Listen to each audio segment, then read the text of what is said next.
Hello friends, welcome to the success Kendra. Friends, इस video में हम लोग Bihar SSC third CGL vacancy 2022 यानी कि सचिवालय सहायक भर्ती 2022 के लिए प्रैक्टिस सेट नंबर 11 को डिस्कस करेंगे। फ्रेंड्स, इससे पहले ऑलरेडी हम लोगों ने सेट नंबर 1 से लेकर के 10 तक को कवर कर लिया था। तो अगर आपने इन वीडियोज़ को नहीं देखा है तो देख लीजिएगा। इन सभी वीडियोज़ का लिंक मैंने आज की इस वीडियो को डिस्क्रिप्शन बॉक्स में दे दिया है। और फ्रेंड्स, अगर आप चैनल पर पहली बार विजिट कर रहे हैं तो चैनल को सब्सक्राइब कर लीजिएगा। साथ ही साथ बेल आइकन जो घंटी का निशान है उसको जरूर दबा लीजिएगा, ताकि जब भी बिहार एसएससी सीजीएल से संबंधित कोई भी इंपॉर्टेंट वीडियो अपलोड किया जाए तो उसका नोटिफिकेशन सबसे पहले आपके पास पहुंच जाए। तो चलिए फ्रेंड्स, बिना देरी किए हुए आज का सेशन स्टार्ट करते हैं। फ्रेंड्स, प्लीज़ वीडियो को लाइक कर दीजिएगा और जब सेशन समाप्त होगा तो इसे शेयर भी जरूर कर दीजिएगा। फ्रेंड्स, जैसे कि मैंने आपको बताया कि इस वीडियो में हम लोग Bihar SSC third CGL vacancy 2022 यानी कि सचिवालय सहायक भर्ती 2022 के लिए प्रैक्टिस सेट नंबर 11 को डिस्कस करेंगे।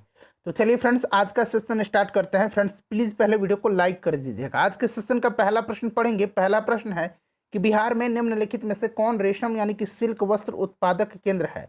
देखिए फ्रेंड्स, आंसर अगर आपको पहले से पता है तो आप आंसर कमेंट बॉक्स में देते चलेंगे। बिहार में भागलपुर रेशमी वस्त्रों का एक प्रसिद्ध केंद्र है। भागलपुर को सिल्क सिटी के नाम से भी जाना जाता है। तो ऑप्शन नंबर सी हो जाएगा भागलपुर। रेशम का सबसे ज़्यादा प्रोडक्शन जो है ये कर्नाटक राज्य में किया जाता है, और कर्नाटक राज्य का रामानगरा डिस्ट्रिक्ट, यहाँ मैं लिखता हूँ रामानगरा डिस्ट्रिक्ट जो है फ्रेंड्स, यह सिल्क कोकून के लिए एशिया का सबसे बड़ा मार्केट है। इसे भी आप ध्यान रखेंगे। चलो, उसके बाद देखिए कि निम्नलिखित स्थानों में से भारत वैगन एवं इंजीनियरिंग कंपनी लिमिटेड कहाँ स्थित है। तो देखिए फ्रेंड्स, ये जो कंपनी है भारत वैगन एवं इंजीनियरिंग कंपनी लिमिटेड, यह मोकामा और मुजफ्फरपुर में है। तो देखिए यहाँ पर मोकामा दिया गया है, option number D right answer हो जाएगा। मधेपुरा में रेल इंजन फैक्ट्री है, इसको भी आप ध्यान रखेंगे। उसके बाद देखिए अगला प्रश्न है। और फ्रेंड्स, हम लोग एडुटेरिया का जो नया बिहार एसएससी के लिए सीजीएल के लिए प्रैक्टिस सेट आया हुआ है फ्रेंड्स, उसका सेट नंबर 1 हमने कवर कर लिया है। लिंक आपको डिस्क्रिप्शन बॉक्स में मिल जाएगा, देख लीजिएगा। साथ साथ उसे भी हम कवर करेंगे। भारतीय प्रशासनिक ढांचा का मॉडल निम्नलिखित में से किस देश से लिया गया है। भारतीय संविधान में मजबूत केंद्रीय सरकार की संघीय व्यवस्था को कनाडा के संविधान से लिया गया है। कनाडा के संविधान में संघीय व्यवस्था के साथ साथ मजबूत केंद्रीय प्रशासनिक व्यवस्था का भी प्रावधान है। कनाडा इसका राइट आंसर हो जाएगा। मौलिक अधिकार अमेरिका से लिया गया, इसे ध्यान रखेंगे। ठीक है, संसदीय व्यवस्था जो है ये ग्रेट ब्रिटेन से, रूस से जो है मौलिक कर्तव्य लिया गया है। अगला प्रश्न हमारा कि निम्नलिखित में से कौन सा उपग्रह भूस्थैतिक कक्षा में भारत का पहला अर्थ इमेजिंग सैटेलाइट है। तो देखिए फ्रेंड्स, ये है GISAT-1। ठीक है, इसका फुल फॉर्म क्या हो जाएगा, जियो इमेजिंग सैटेलाइट 1। ठीक है फ्रेंड्स, देखिए यह जो है GSLV रॉकेट की पहली उड़ान द्वारा प्रक्षेपित किया गया संचार उपग्रह था। GISAT-1 उपग्रह का प्रयोग डिजिटल ऑडियो प्रसारण इंटरनेट सेवा में प्रयोग किया गया था। अगर हम बात करें कि भारत का पहला उपग्रह कौन सा है तो ये आर्यभट्ट था। इससे 19 अप्रैल 1975 को रूस की मदद से पृथ्वी के कक्षा में स्थापित किया गया था। नेक्स्ट क्वेश्चन है हमारा कि लाओ खोआ वन्यजीव अभयारण्य भारत के उत्तरी पूर्वी राज्यों में से किस नदी के दक्षिणी तट पर स्थित है। तो ये देखिएगा, ये लाओ खोआ वन्यजीव अभयारण्य जो है फ्रेंड्स, ये असम में है। ठीक है, किस राज्य में है तो फ्रेंड्स यह असम में है, और यह जो है ब्रह्मपुत्र नदी के दक्षिणी तट पर स्थित है। अगर हम बात करें असम के कुछ और नेशनल पार्क की तो आपको याद होगा Kaziranga national park, Orang national park, Manas national park, Raimona national park. ठीक है, इन सबको फ्रेंड्स आप ध्यान रखेंगे। चलिए आगे बढ़े। नेक्स्ट क्वेश्चन है कि 1931 में दूसरा गोलमेज सम्मेलन किस देश में आयोजित किया गया था। 3 गोलमेज सम्मेलन हुए थे। 1930 में पहला हुआ था, 1931 में दूसरा हुआ था, और फ्रेंड्स 1932 में जो है तीसरा गोलमेज सम्मेलन हुआ था। दूसरा गोलमेज सम्मेलन 1931 में हुआ था ग्रेट ब्रिटेन में, तीनों वहीं पे हुए थे, और इसमें महात्मा गांधी जी ने पार्टिसिपेट किया था। राइट आंसर इसका ऑप्शन नंबर बी हो जाएगा, UK। चलिए उसके बाद अगला प्रश्न हमारा कि निम्नलिखित में से किस पशु को कर्नाटक में कंबाला नामक पारंपरिक खेल में दौड़ाया जाता है। तो देखिए ये जो खेल होता है कंबाला, इसमें जो है भैंसों को दौड़ाया जाता है। तो राइट आंसर इसका ऑप्शन नंबर ए हो जाएगा। ठीक है, और एक जल्लीकट्टू होता है जो कि कहाँ, तमिलनाडु में होता है। तो जल्लीकट्टू में बैल को जो है बैल और इंसान की लड़ाई कराई जाती है, तो इसको भी आप ध्यान रखेंगे। उसके बाद देखिए ADB यानी कि एशियन डेवलपमेंट बैंक, एशियाई विकास बैंक की स्थापना किस वर्ष हुई थी। तो देखिए इसका स्थापना 19 दिसंबर 1966 को की गई थी। 19 दिसंबर 1966 को। इसका हेडक्वार्टर कहाँ है फ्रेंड्स, तो इसका हेडक्वार्टर जो है यह फिलीपींस का मनीला में है। चलिए उसके बाद नेक्स्ट क्वेश्चन है कि दिल्ली सल्तनत के निम्नलिखित सुल्तानों में से किसने गयासुद्दीन बलबन को अपना प्रधानमंत्री नियुक्त किया था। तो ये कौन था? तो देखिए फ्रेंड्स, ये था नसरुद्दीन मोहम्मद। ठीक है, कौन था? नसरुद्दीन महमूद था। ध्यान रखेंगे, बलबन ने अपने षड्यंत्र के द्वारा जो है 1246 ईस्वी में सुल्तान मसूद शाह को हटा करके नासरुद्दीन महमूद को सुल्तान बनाया था। अगर हम बात करें इसका वास्तविक नाम क्या था, तो इसका वास्तविक नाम बहाउद्दीन था। बलबन का वास्तविक नाम बहाउद्दीन था और गयासुद्दीन बलबन के नाम से ये दिल्ली के सिंहासन पर बैठा था। चलिए, लौह और रक्त की नीति इसने अपनाई थी। उसके बाद देखिएगा कि निम्नलिखित में से किस राज्य में गहीर माथा समुद्री अभयारण्य नामक एक समुद्री अभयारण्य स्थित है? तो गहीर माथा जो है यह ओडिशा में है। ठीक है, और यह ओलिव रिडले कछुओं के लिए दुनिया में प्रसिद्ध है। ठीक है, ध्यान रखेंगे। भीतरकनिका नेशनल पार्क भी ओडिशा में है, भीतरकनिका, ध्यान रखेंगे। उसके बाद देखिए, निम्न में कौन 40 years with Abdul Kalam Azad Abdul Kalam untold story 40 years with Abdul Kalam untold story नामक पुस्तक के लेखक कौन है? तो फ्रेंड्स, इसको लिखा है सिवथानो पिल्लई ने। ऑप्शन नंबर ए राइट आंसर इसका हो जाएगा। नेक्स्ट देखिएगा कि भारत में पहली पंचवर्षीय योजना का आधार क्या था? तो पहली पंचवर्षीय योजना का जो कार्यकाल था वो कब से कब तक था? तो 1951 से लेकर के 1956 तक रहा था। और यह किस मॉडल पर आधारित थी? तो यह हैरोल्ड डमर मॉडल पर आधारित थी। तो ऑप्शन नंबर इसका ये हो जाएगा। पीसी महालनोबिस मॉडल पर दूसरी पंचवर्षीय योजना आधारित थी। उसके बाद देखिएगा कि निम्नलिखित में से कौन सा कर केंद्र सरकार द्वारा लगाया जाता है पर राज्यों के द्वारा एकत्र आवंटित किया जाता है? तो फ्रेंड्स, यह स्टाम्प शुल्क है। स्टाम्प शुल्क एक प्रकार का कर है जो सभी संपत्तियों के लेन देन पर लगाया जाता है। स्टाम्प ड्यूटी भारतीय स्टाम्प अधिनियम की धारा 3 के तहत यह देय होता है। स्टाम्प शुल्क केंद्र सरकार के जो है निर्धारित करती है, किंतु यह आवंटित राज्य सरकार के द्वारा किया जाता है। तो राइट आंसर इसका क्या हो जाएगा? स्टाम्प शुल्क हो जाएगा। उसके बाद नेक्स्ट क्वेश्चन है कि काली क्रांति संबंधित है। काली क्रांति जो है यह पेट्रोलियम उत्पादन से संबंधित है। तो कच्चा तेल उत्पादन हो जाएगा इसका राइट आंसर। ठीक है, ध्यान रखेंगे। उसके बाद देखिएगा कि नीली क्रांति मछली उत्पादन से संबंधित है। ठीक है, ध्यान रखेंगे। चलिए आगे बढ़ेंगे। उसके बाद देखिए, बैंक दर का आशय क्या है? बैंक दर का आशय क्या है? तो बैंक दर ब्याज की वह दर होती है जिस पर आरबीआई जो होता है, रिजर्व बैंक ऑफ इंडिया, जिस दर पर किसी देश के जो केंद्रीय बैंक है उनको जो है ऋण देता है। तो यहाँ पर देखिएगा कि राइट आंसर इसका क्या हो जाएगा? राइट आंसर इसका हो जाएगा यहाँ पर देखिए, केंद्रीय बैंक द्वारा ली जाने वाली आधिकारिक ब्याज दर। ऑप्शन नंबर डी हो जाएगा। उसके बाद देखिए, भारत में SPUR परियोजना का संबंध क्या है? SPUR इसका फुल फॉर्म होता है support programme for urban reforms. ठीक है, support programme for urban reforms. यह संबंधित किससे है? यह आपसे पूछा गया है। ठीक है, तो देखिए, यह बिहार सरकार की एक योजना है जिसका उद्देश्य शहरी स्थानीय निकायों को वित्त उपलब्ध कराना है। तो राइट आंसर इसका क्या हो जाएगा फ्रेंड्स? इसका जो करेक्ट आंसर हो जाएगा वो हो नगर निगम वित्त से। ठीक है, और इसका उद्देश्य शहरी स्थानीय निकायों को वित्त उपलब्ध कराना है। ध्यान रखें, इस प्रकार से उपलब्ध वित्त का उपयोग जो है स्थानीय निकाय अपनी नगर की स्वच्छता टास्क फोर्स के लिए करती है। चलिए अगला प्रश्न है कि स्वराज दल की स्थापना किसकी असफलता के बाद हुई थी? तो ये हुई थी असहयोग आंदोलन की असफलता के बाद। ठीक है, राइट आंसर इसका ऑप्शन नंबर ए हो जाएगा। 1923 में इसकी स्थापना हुआ था। देशबंधु चित्तरंजन दास और फ्रेंड्स मोतीलाल नेहरू ने किया था। चलिए आगे बढ़ेंगे। नेक्स्ट क्वेश्चन है कि 1929 में खुदाई खिदमतगार को किसने संगठित किया था? तो फ्रेंड्स ये किया था खान अब्दुल गफ्फार खान। इनको सीमांत गांधी के नाम से भी जाना जाता है। ठीक है, फ्रंटियर गांधी के नाम से, सीमांत गांधी के नाम से इनको जाना जाता है। चलिए उसके बाद नेक्स्ट क्वेश्चन देखिएगा कि बिहार के किस वकील ने असहयोग आंदोलन के समय अपनी लाभप्रद वकालत छोड़ दी थी? बिहार के वकील पूछा गया है। देखिए, असहयोग आंदोलन के समय जो है राजेंद्र प्रसाद ने जो है वकालत छोड़ दी थी। डॉक्टर राजेंद्र प्रसाद इसका राइट आंसर हो जाएगा। उसके बाद और लोग जो थे जिन्होंने वकालत छोड़ी थी असहयोग आंदोलन के दौरान, उनमें से चित्तरंजन दास थे, मोतीलाल नेहरू थे, जवाहरलाल नेहरू थे, वल्लभ भाई पटेल थे। ये सब लोग भी शामिल थे। उसके बाद देखिए, भारतीय राष्ट्रीय कांग्रेस की पूर्ववर्ती संस्था इसमें से कौन सी है? तो फ्रेंड्स इसमें से हो जाएगा आपका इंडियन एसोसिएशन। इंडियन एसोसिएशन की स्थापना 1876 में सुरेंद्र नाथ बनर्जी एवं आनंद मोहन बोस के द्वारा की गई थी। तो इंडियन एसोसिएशन हो जाएगा। ठीक है, और बाद में जो है भारतीय राष्ट्रीय कांग्रेस में इसका विलय हो गया था। निम्नलिखित नगरों में अलकनंदा एवं भागीरथी कहाँ पर मिलकर गंगा नदी बनाती है? तो राइट आंसर इसका कहाँ हो जाएगा? तो ये देवप्रयाग में हो जाएगा। ठीक है, उसके बाद देखिए, निम्नलिखित लौह अयस्कों में से बेलेडीला में किसका खनन होता है? बेलेडीला जो है फ्रेंड्स यह छत्तीसगढ़ में है। ठीक है, ध्यान रखेंगे, छत्तीसगढ़ में। राइट आंसर इसका हो जाएगा इसमें से बेलाडीला जो है छत्तीसगढ़ में है और किसका खनन होता है ये आपसे पूछा गया है। तो उच्च श्रेणी के हेमाटाइट लॉस को यहीं से जो है खनन द्वारा निकाला जाता है।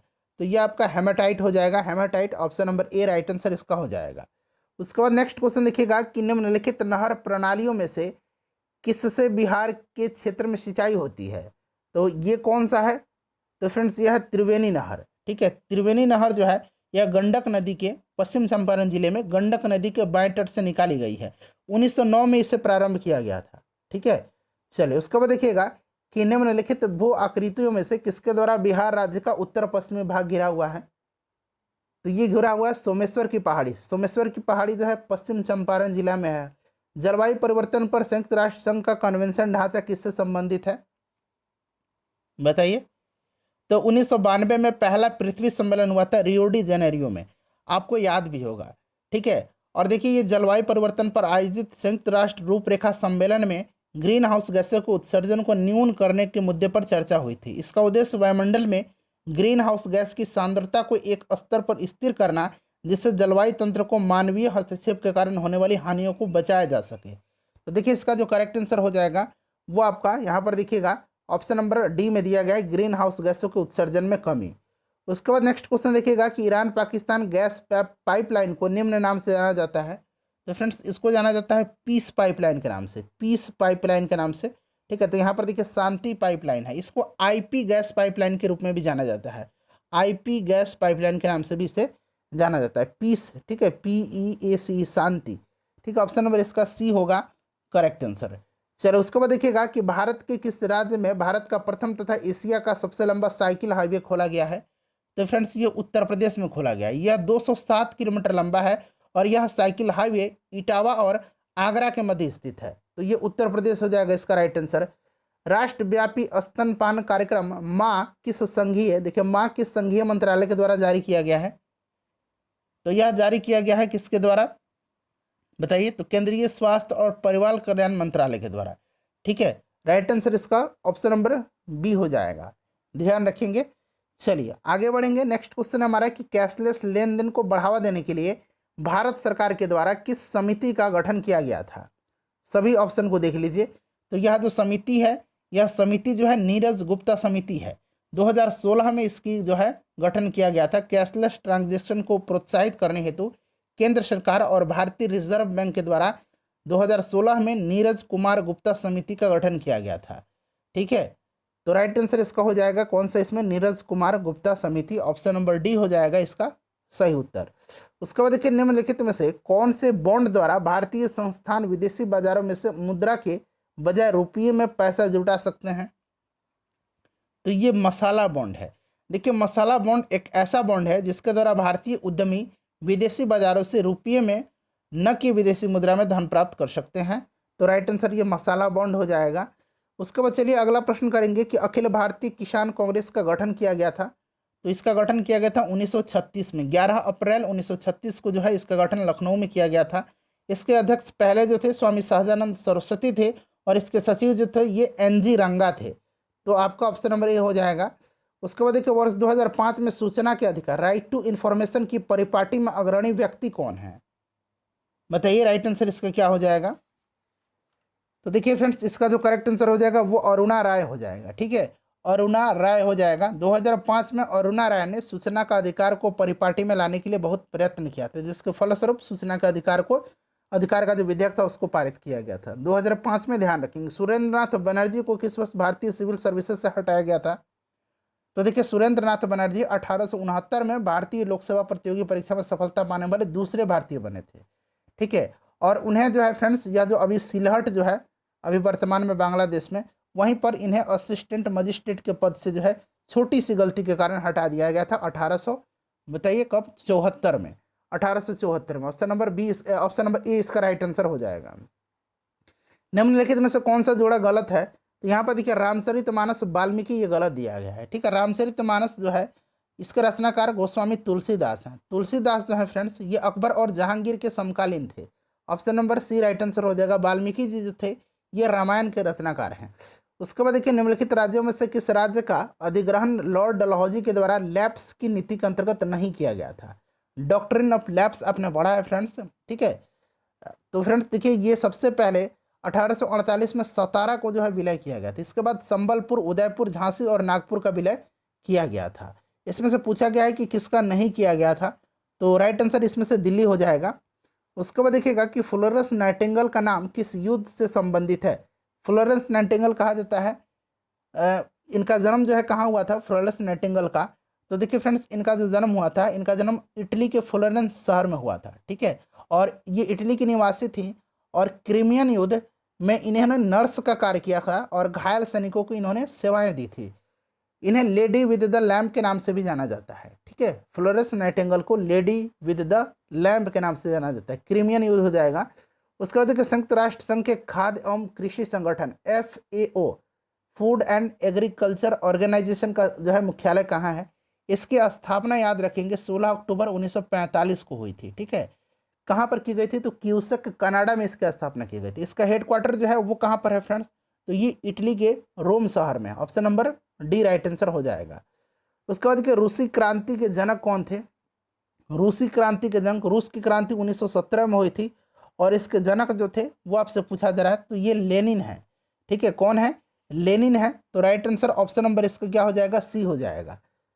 चलिए उसके बाद नेक्स्ट क्वेश्चन देखिएगा कि विश्व का सबसे बड़ा पशु मेला जो 1 माह तक चलता है कहाँ आयोजित किया जाता है। तो विश्व का सबसे बड़ा जो पशु मेला है वो कार्तिक महीने में बाबा हरिहर नाथ का क्षेत्र सोनपुर में 1 माह तक चलने वाला पशु मेला है, बिहार में लगता है।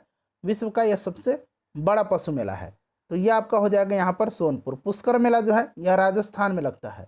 उसके बाद देखिए, जातक पवित्र ग्रंथ है, तो यह बौद्धों का है। जातक में गौतम बुद्ध के पूर्व जन्मों की कथा वर्णित है, तो यह बौद्धों का हो जाएगा। उसके बाद देखिए, भारत के निर्वाचन से संबंधित विवाद, राष्ट्रपति के निर्वाचन से संबंधित विवाद किसे संदर्भित किया जाता है। तो यह लोकसभा और राज्यसभा के निर्वाचित सदस्य राष्ट्रपति के निर्वाचन में जो है, और राज्यों के विधान देखिए जो राष्ट्रपति का निर्वाचन होता है उसमें लोकसभा और राज्यसभा के निर्वाचित सदस्य तथा राज्य की विधानसभा के निर्वाचित सदस्य भाग लेते हैं, ठीक है। और देखिए पूछा गया इसमें से कि संबंधित विवाद किससे संदर्भित किया जाता है, तो फ्रेंड्स ये किया जाता है सुप्रीम कोर्ट को, सर्वोच्च न्यायालय को। उसके बाद देखिए, story of my experiment with truth शीर्षक पुस्तक किन के द्वारा लिखी गई है, तो ये महात्मा गांधी जी के द्वारा लिखी गई है। सूफी संप्रदाय का उद्भव हुआ था, तो सूफी संप्रदाय का उद्भव जो है इस्लाम धर्म से हुआ है, ठीक है। और बाद में ये अनेक संप्रदाय में बट गया, जैसे कि चिश्ती, सुहरावर्दी, ये सब में बट गया था। मोहनजोदड़ो कहाँ स्थित है, तो मोहनजोदड़ो जो है फ्रेंड्स यह किस नदी के तट पर है, तो यह सिंधु नदी के तट पर है। और फ्रेंड्स यह कहाँ पर है, तो यह पाकिस्तान सिंध प्रांत में। ऑप्शन नंबर इसका बी जो होगा राइट आंसर इसका हो जाएगा, ठीक है। चलिए, हड़प्पा भी पाकिस्तान में ही है और वह रावी नदी के तट पर स्थित है। चलिए उसके बाद अगला क्वेश्चन है हमारा कि वॉलीबॉल के खेल में खिलाड़ी किसके बाद अपना स्थान बदल सकता है। तो सर्विस कोर्ट के बाहर से स्थान बदल करके तुरंत कोर्ट के अंदर आ जाता है, ठीक है। तो ये सर्विस के दौरान, और देखिए इसमें खिलाड़ियों की संख्या प्रत्येक टीम में 6 होती है वॉलीबॉल में। उसके बाद देखिए, अपने साम्राज्य के विस्तार में चंद्रगुप्त मौर्य की सहायता किसने की थी, तो फ्रेंड्स ये चाणक्य ने किया था। इसी की सहायता से जो है चंद्रगुप्त मौर्य ने मगध पर मौर्य वंश की स्थापना की थी। और चाणक्य जो थे ये चंद्रगुप्त मौर्य के प्रधानमंत्री थे। इसका देखिए, विक्रम साराभाई अंतरिक्ष केंद्र कहाँ स्थित है, तो यह तिरुवनंतपुरम केरल में स्थापित विक्रम साराभाई अंतरिक्ष केंद्र है, ठीक है। रॉकेट अनुसंधान तथा प्रक्षेपण यान विकास का प्रमुख केंद्र है यह। तो राइट आंसर ये आपका हो जाएगा कहाँ पर, त्रिवेंद्रम या तिरुवनंतपुरम। उसके बाद देखिएगा कि विश्व का प्रसिद्ध पेंटिंग अंतिम भोज यानी कि लास्ट सपर के पेंटर कौन है, तो ये है friends Leonardo da Vinci. Option number इसका ए राइट आंसर हो जाएगा। मोनालिसा जो है इन्हीं की कृति है, मोनालिसा, इसको भी आप ध्यान रखेंगे। चलिए उसके बाद देखिएगा कि पुरी स्थित विश्व प्रसिद्ध जगन्नाथ मंदिर किस वंश के शासक ने बनवाया था, तो ये गंग वंश के शासक जो है इन्होंने बनवाया था, ठीक है। तो ये गंग वंश हो जाएगा। उसके बाद देखिएगा 1934 में भारत के लिए नियोजित अर्थव्यवस्था किसने लिखी थी, तो ये सर एम विश्वेश्वरैया ने लिखा था। ऑप्शन नंबर बी इसका राइट आंसर हो जाएगा, ठीक है। उसके बाद नेक्स्ट क्वेश्चन देखिएगा, खाली स्थान दिया गया एक क्रमबद्ध सूची होती है जिसमें सभी सम्मिलन यानी कि इंसर्शन और विलोपन डिलीशन के सिरे पर किए जाते हैं, एक सिरे पर किए जाते हैं, तो ये स्टैक है। स्टैक एक ऐसी डाटा स्ट्रक्चर है जिसमें एलिमेंट के जिस ओर से इंसर्ट किया जाता है उसे ही ओर से जो है डिलीट भी किया जाता है, तो ये स्टैक हो जाएगा। उसके बाद देखिए मूत्र का रंग पीला जो होता है किसके कारण होता है, ये आपसे पूछा जा रहा है, पीले रंग के लिए निम्न में से कौन सा रसायन जिम्मेदार होता है। तो फ्रेंड्स यह जो होता है यह यूरोक्रोम है, ठीक है। यूरोबिलिन को यूरोक्रोम भी कहा जाता है, तो ऑप्शन नंबर इसका सी राइट आंसर हो जाएगा। फसल उत्पादन के लिए पौधे और मृदा विज्ञान का अनुप्रयोग को किस नाम से जाना जाता है। तो फ्रेंड्स इसको किस नाम से जाना जाता है, इसको जाना जाता है एग्रोनॉमी के नाम से, ठीक है, सस्य विज्ञान के नाम से। ऑप्शन नंबर इसका बी हो जाएगा, ध्यान रखेंगे, ठीक है। चलिए उसके बाद आगे बढ़ेंगे, और यहाँ पर देखिए एनाटोमी जो है यह जीव विज्ञान और आयुर्विज्ञान की एक शाखा है जिसके अंतर्गत जीवित वस्तु का विच्छेदन कर उसके अंग प्रत्यंग की रचना का अध्ययन किया जाता है। उसके बाद नेक्स्ट क्वेश्चन है हमारा, और बाकी देखिए घास का जो अध्ययन है ये एग्रेस्टोलॉजी, और यहाँ पर देखिए जो ब्रायोलॉजी है, ब्रायोलॉजी ब्रायोफाइट्स के वैज्ञानिक अध्ययन से संबंधित है, वनस्पति विज्ञान की एक शाखा है। उसके बाद देखिए कि MS ऑफिस सॉफ्टवेयर में काम करते समय आप पिछले कार्य को पूर्ववत यानी कि अंडू करने के लिए यूएस कीबोर्ड लेआउट पर निम्नलिखित में से कौन सा कमांड देंगे। तो यह कमांड आपसे पूछा जा रहा है, बताइए। तो यह आपका CTRL+Z हो जाएगा, ठीक है। तो ऑप्शन नंबर इसका डी राइट आंसर हो जाएगा। चलिए उसके बाद 55 नंबर क्वेश्चन है कि एक निश्चित स्तर से ऊपर किसी विमान की ऊंचाई को मापने के लिए किस वैज्ञानिक उपकरण का उपयोग किया जाता है। तो ये अल्टीमीटर है। अल्टीमीटर वाट मीटर किसी विद्युत लोड द्वारा ली जा रही विद्युत शक्ति को मापने के लिए प्रयुक्त होता है, जबकि विद्युत धारा के मापने वाला यंत्र जो होता है वो एमीटर होता है, आपको पता होगा। फैदोमीटर जो है यह उपकरण जिससे समुद्र की गहराई मापी जाती है। वायुदाब मापने के लिए बैरोमीटर का इस्तेमाल किया जाता है। 3000 एंगस्ट्रॉन तरंग दर की प्रकाश तरंग की आवृत्ति क्या होगी। तो फ्रेंड्स देखिए आपको फ्रीक्वेंसी भी इक्वल टू आपको पता है कि C/λ होता है। C क्या है, स्पीड ऑफ लाइट है, और लैम्डा क्या है, वेव लेंथ है, ठीक है। देखिए यहाँ वेव लेंथ तरंग दर दिया गया है, प्रकाश की जो आपकी स्पीड है लाइट ऑफ गति स्पीड ऑफ लाइट वो आपको याद होता है। तो ये भी निकाल लीजिएगा, C ओपन कितना हो जाएगा 3 गुना 10 के पावर 8, और 10 के पावर 8 है। और यहाँ पर देखिए यहाँ पर ये दिया गया है, क्लियर। तो ये 3 यहाँ पर इसको पुट कर दीजिएगा, और इसको मीटर में चेंज कर देंगे ना हम, तो ये माइनस ऊपर चला जाएगा 10 के पावर 10⁻⁻10। अब इसको निकाल लीजिएगा, तो ये 10⁻15 हर्ट्ज हो जाएगा, ऑप्शन नंबर ए। उसके बाद देखिए कि विटामिन C की कमी से कौन सा रोग होता है। तो विटामिन C की कमी से स्कर्वी होता है, और विटामिन C का रासायनिक नाम क्या है, एस्कॉर्बिक एसिड है। हीमोग्लोबिन का कार्य क्या है, तो ऑक्सीजन का परिवहन करना है, ठीक है, तो ऑक्सीजन का परिवहन हो जाएगा। उसके बाद देखिए निम्नलिखित में से कौन सा रेडियो धर्मी तत्व नहीं है। तो इसमें से देखिएगा कैडमियम नहीं है। कैडमियम का इस्तेमाल जो है न्यूक्लियर रिएक्टर में मंदक के रूप में किया जाता है, मंदक के रूप में। बाकी यूरेनियम, रेडियम और थोरियम जो है यह क्या है, रेडियोधर्मी तत्व हैं। उसके बाद देखिएगा कि संघनन क्या है। संघनन गैस या वाष्प में द्रव बनने की परिघटना को संघनन कहते हैं, ठीक है। तो राइट, ये वाष्पन की जस्ट विपरीत प्रतिक्रिया होती है। तो राइट आंसर इसमें क्या हो जाएगा, राइट आंसर इसका हो जाएगा आपका ऑप्शन नंबर सी। उसके बाद देखिए नाभिकीय विखंडन किसके संघात के कारण होता है। तो ये न्यूट्रॉन की बमबारी की जाती है, ठीक है, एक भारी नाभिक पर न्यूट्रॉन की बमबारी की जाती है। राइट आंसर इसका क्या हो जाएगा, न्यूट्रॉन हो जाएगा, यानी कि ऑप्शन नंबर इसका सी हो जाएगा, करेक्ट आंसर है, ठीक है। चलिए उसके बाद आगे बढ़ेंगे कि एक सामान्य शुष्क में विद्युत अपघट्य होता है। तो चलिए इसका आंसर आप मुझे कमेंट करके बताएंगे, ठीक है। एक प्रश्न मैं आपसे पूछता हूं, इसका आंसर आज आपसे पूछ रहा हूं, कमेंट करिएगा। डायनेमो बदलता है। तो देखिए फ्रेंड्स जो डायनेमो है ना, डायनेमो क्या करता है, तो यांत्रिक ऊर्जा को विद्युत ऊर्जा में बदलता है। Option number B right answer हो जाएगा, ठीक है। और विद्युत को यांत्रिक में कौन बदलता है, तो मोटर बदलता है। उसके बाद देखिए आकाश नीला लगता है, क्योंकि इसका कारण क्या है। तो आकाश का नीला रंग जो होता है यह लघु तरंग दीर्घ तरंगों की अपेक्षा वायुमंडल के द्वारा अधिक प्रकीर्ण होती है, प्रकीर्णन के कारण होता है, ठीक है। तो इसका ऑप्शन नंबर बी हो जाएगा आपका राइट आंसर। क्वेश्चन नंबर 64 का option number B correct answer हो जाएगा। चलिए उसके बाद नेक्स्ट क्वेश्चन कर लेंगे कि 65 नंबर की भौतिक परिवर्तन का एक उदाहरण है। तो भौतिक परिवर्तन ये आपका हो जाएगा पानी में चीनी का घुलना, ऑप्शन नंबर डी हो जाएगा इसका करेक्ट आंसर। बाकी सभी रासायनिक परिवर्तन के उदाहरण है। मोम का जलना रासायनिक परिवर्तन है, मोम का पिघलना भौतिक परिवर्तन है। उसके बाद देखिए 1 माइक्रोमीटर में कितना सेंटीमीटर होता है। अब देखिए कि 1 माइक्रोमीटर में 10⁻⁻6 होता है, 10⁻⁻6 मीटर होता है, ठीक है। अब इसको आपको यहाँ पर सेंटीमीटर में पूछा गया है, तो मल्टीप्लाई कर दीजिए 100 से, तो 10⁻⁻4 हो जाएगा सेंटीमीटर। ऑप्शन नंबर इसका सी जो होगा राइट आंसर हो जाएगा। उसके बाद देखिएगा कि 2 डायोप्टर 4 डायोप्टर क्षमता वाले 2 लेंसों के संयोज की तुल्य क्षमता क्या होगी।